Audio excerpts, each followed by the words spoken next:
Nah, drama MSCI di IHSG ya, IDX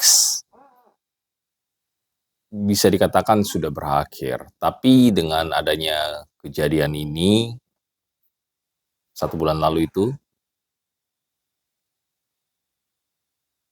regulator BI mengirim surat meeting sama MSCI dengan akan mengatakan membuat free float lebih transparan yang dulu awalnya kepemilikan cuma dibuka sampai 5%, sekarang menjadi 1%. Kemudian free float dari 7,5% naik jadi 15%, which is making pump and dump, bandarmologi, atau analisa transaksi itu semakin sulit. Karena free float semakin besar, saham itu semakin sulit digoreng. Kalau digoreng, butuh bahan bakar, butuh uang lebih banyak. Sehingga permainan konglo mungkin masih bisa, probability masih bisa, yang konglo yang uangnya besar masih bisa. Namun konglo yang uangnya pas-pasan itu agak sulit. Bukan sulit, mungkin nggak bisa untuk dipom-pom, dinaikin lagi supaya bisa masuk MSCI agar dapat uang dari foreign ya, passive fund kayak gitu. Jadi dalam hemat saya, investasi kalau ada dua pilihan antara US market stock vs Indonesia, saya bukan mungkin, saya akan pilih US lebih. Why? Oke. US by market cap is number one in the world, okay?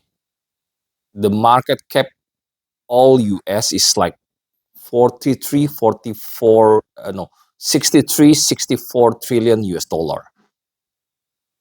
Whole market cap. SPX with ISIC and everything. The stock like 6,000, 4,000 stocks. 4,000 stocks. Versus Indonesia, US itu advanced country, number one in the world, okay? Indonesia ini masuknya emerging market, mau diturunin sama MSCI ke frontier market, tapi sepertinya batal, tetap masih di emerging market dengan term-term yang disetujui antara regulator Indonesia, BI dan MSCI. Emerging market Indonesia di in the world ini rankingnya mungkin di sekitar ranking 20 dengan sekitar 950-960 saham yang terlist. Namun menurut Bro Leon, 50%-nya itu bisa dikatakan saham gorengan, saham yang digoreng-goreng naik terus di pump and dump. Jadi apa? Korbannya itu banyak, retail banyak, mostly retail. Di US itu regulation SEC ya, itu sangat amat ketat. Kalau di US ada ketahuan insider trading, itu orang bisa penjara. Di Indonesia insider trading ya fine-fine aja. Retail babak belur, berdarah, rugi ratusan juta, miliar sampai ratusan M mungkin juga nggak ada masalah, nggak ada bisa dipidanakan. Karena masih emerging market, marketnya belum mature. Level edukasi tentang saham itu mungkin dari seluruh populasi Indonesia mungkin baru 2, 3, sampai 5%. Di US itu sudah melek. Itu tingkat pengetahuan antara saham itu sudah mungkin di level 80%. Jadi orang kantoran itu punya saham, orang kerja di bank juga punya saham, orang jualan mungkin karyawan aja jualan workers di Walmart gitu atau di McDonald juga punya saham. Just it's normal things. It's like buying peanut in the street. In the US stock like that. Ini di Indonesia orang yang kerja saham ini masih elit banget. Dan konotasi di Indonesia orang invest saham itu ngomongnya main saham. Karena kayak judi, kayak gambling. Nggak kayak di US. US itu fundamental, makroekonomi, earning, EPS, financial statement, all that matters. Indonesia it doesn't matters. What matters is who is the buyer, who is the bandar, kata kasarnya, who is the bandar, who is the big money, who is the smart money. Even gini loh, you understand analisa transaksi, you know broker AKB, KCP, yang pembelinya, penjualnya mungkin XC, XL, you know analisa transaksi lah, SS, BB, like that. Smart money-nya, you know, DH, something like that. You know everything, but it one D plus one, D plus one after the market close, then you know. The next day, somehow the smart money can sell, and you are following and you buying. So is what can I conclude is IDX market is manipulative, bandarmologi, pump and dump, transparency very low. If you can ask ChatGPT or Gemini, how about the IDX transparency ya, market ya, itu very low. It's like US market di tahun 1970-an, 1980, which is like how many decade? Like 40 decade ago, 40-50 tahun lalu. Jadi itu hukum belum tertata dengan baik, transparansi masih abu-abu, antara insider trading dan big money, smart money dan retail itu udah abu-abu lah. Jadi in short gini, di US transparansi, security, semua terjamin. Cuannya nggak bisa banyak, bisa paling ya naik sebulan, kalau bagus ya 5-10%. Tapi losses-nya, persentase kamu losses itu juga lebih kecil. Di IDX lu bisa sebulan bisa naik 30%, 50%. Bahkan kalau yang digoreng-goreng 100% sehari. Tapi losses-nya juga sama. Bisa berdarah-darah sampai habis, sampai jual rumah, jual mobil, jual tabungan, segala macam. Consistency is more important than getting like skyrocket profit then skyrocket down to jurang ya. Konsistensi kalau saya hitung ya, menurut data yang saya punya, investasi yang sudah saya lakukan, bisa dikatakan US market itu sekitar 80% predictable, 70-80% lah. Marketnya mau kemana, mau naik, mau turun, itu 70-80% predictable gitu, dengan analisa fundamental ya. Bukan pakai ramalan atau dengar-dengar influencer or whatever. You do your research, you do your own homework, you read the financial statement, you do your due diligence lah. Kalau di Indonesia itu persentase konsistensinya itu 20-30% aja. Jadi ada gap 50%. Kenapa? Smart money ini ya pump and dump ini, dibeli hari ini besoknya dibuang, dibeli hari ini besoknya dibuang. Follow retail yang nggak terlalu ngerti, lebih banyak ruginya. Profitnya, konsistensi profit itu cuma 20-30%. Konsistensi lossesnya itu 70-80%. Jadi pilihannya A, di US market di konsistensi profitnya 70-80%, lossesnya 20-30%, tapi cuannya nggak banyak, mungkin cuma ya 5-10% per bulan, tapi itu udah lebih tinggi dari deposito setahun cuma berapa, 5-6%, itu sebulan udah dapat 5-10%, kalau dikalikan 10 bulan aja, setahun nggak usah hitung 12 bulan lah, hitung liburnya segala macam, hitung 10 bulan you got like 50%, maybe not so 50%, 20% to 50, it's good, very good already. Money compound. Option B-nya, You invest di IDX, probability lu cuan cuma 20-30%, probability lu lulus 70-30%. 70 no 70-80%. That's a lot. Jadi kalau lu main di US, grafik lu mungkin kayak gini, naik, turun, datar, naik, tapi naik. Konsistensinya naik. Kalau di IDX tuh kayak gini, kayak roller coaster. Naik turun. Iya, kalau mentalnya kuat. Kebanyakan mentalnya nggak kuat. Dan ya kalau udah lose, habis, ya out. Karena cara mainnya manipulatif. Menurutku sih manipulatif, pump and dump, smart money fast, retail, which is retail lu nggak bakal menang lah. Duit lu berapa? Ratusan juta, miliar, puluhan miliar, ratusan miliar. Smart money uangnya triliun. Apalagi yang broker luar ya, kayak AKBK,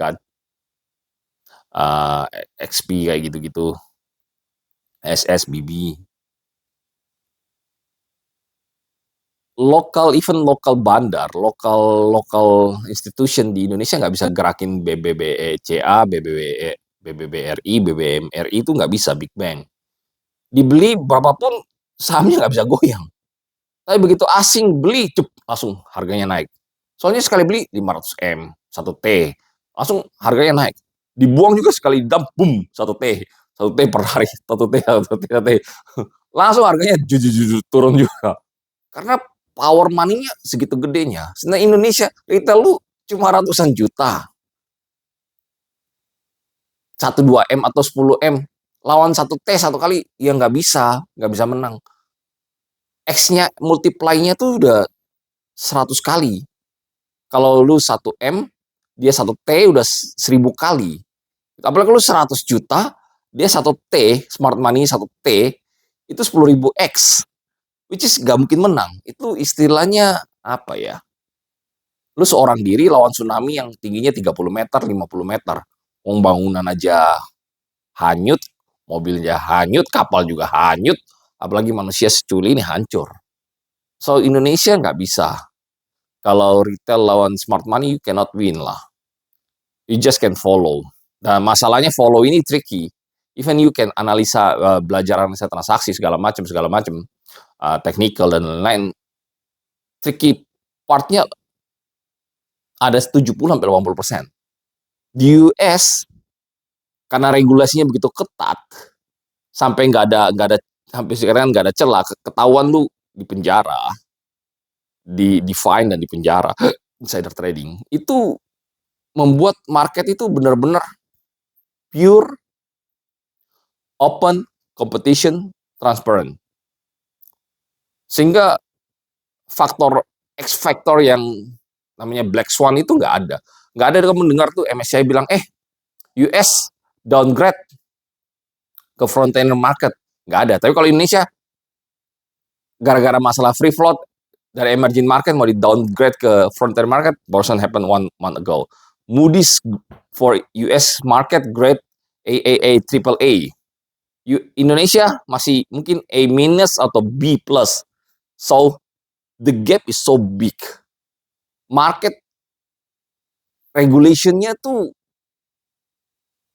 US itu udah zaman hidup di zaman AI, udah bikin robot, bikin spaceship mau ke Mars ini juga, SpaceX, whatever. Indonesia cuma user. Internet tercepat IndiHome juga berapa? Per menitnya, gigabyte-nya berapa? Fibernya berapa? Speednya. Teknologi gap-nya too big. Market gap-nya terlalu besar. Kita bicara US, tech stock. You have Apple, okay, you have Microsoft. Di Indonesia siapa yang nggak suka pegang HP-nya iPhone? Bangga, prestisnya. Indonesia nggak ada ya ticker di IDX, ada AAPL. Di US, Apple listing, okay. Microsoft, seluruh dunia yang nggak pakai Microsoft Windows siapa? Yang nggak pakai Windows, yang punya laptop semua pakai Microsoft Windows. Indonesia nggak ada ticker MSFT. Oke. Google di Indonesia, siapa yang di Indonesia ini nggak pakai pernah search Google, atau pakai Gemini atau pakai YouTube? Seluruh dunia. Mungkin cuma China aja, mungkin karena Google-nya di blok ya. Tapi the rest of the world use Google. Japan, Taiwan, Afrika, Europe, Australia, you name it, US, Emirates Arabs, Timur Tengah sana semua pakai Google. Even you drive, you wanna go where, you Google Map. You need to find something, you Google something. Indonesia nggak ada ticker Google. US ada ticker Google. Market is much better. Oke, let's say Meta. Siapa di sini yang nggak pakai Instagram di Indonesia? Apalagi cewek-cewek atau yang anak-anak Gen Z, milenial suka cantik-cantik, posting-posting makan cantik apa, posting Instagram semua. Who don't use Instagram? Who don't use WhatsApp? None. Only in China, WhatsApp-nya di block. They pakai WeChat. But the rest of the world, they use WhatsApp. WhatsApp belongs to who? Meta, Facebook. Siapa yang nggak? Generasi tua pakai Facebook, generasi muda pakai Instagram. So, why you buy something like saham di Indonesia, saham Dada? Instead you don't buy Apple. Which one? Apple or saham Dada? Atau saham, ya ticker apalah ya, mungkin ticker saham Pada, saham Dada, ada saham Ayam, saham apa gitu loh. Yang stability-nya, financial-nya itu abu-abu, pump and dump. Sedangkan di US tuh ada pilihan, bisa beli Apple, bisa beli Microsoft, bisa beli Google, bisa beli Meta, and which is that company cannot go bankrupt. And all the Indonesian people, all the rest of the world also use their service. It's such a stupid foolproof between choosing this tech company versus Indonesian. Even Indonesian, kita bicara top 3-nya Indonesia, BBCA, BBRI, BBMRI, BBWNI. Ini sepanjang berapa tahun ini turun terus, nggak naik. You taruh 100M, malah duitnya berkurang sekarang. Mungkin cuma jadi turun, kalau 20-30% sudah 100M, sudah sisa 70M, 60M, which is, saya nggak ngerti kenapa. Tapi performanya bagus, tapi turun harga sahamnya. Kalau di US, performanya bagus, harganya naik. Begitu earning report keluar, bisa naik 5%, bisa naik 10%, tergantung how good your financial statement. So, in short, kembali conclusion, choose between investing in US stock, US market, versus not investing sih actually in Indonesia, mostly is trading or gambling with like 70 to 80% drawdown, only chance to win 30%. So A or B, you choose. Here you can make 7 to 80%. This one you can only make 20 to 30%. So in my personal, it's better to invest in US compared to Indonesia. Not because Indonesia is not good, it's just the stock is not good. The regulation is not transparent enough, straight enough to protect the retail. Okay, see you next video.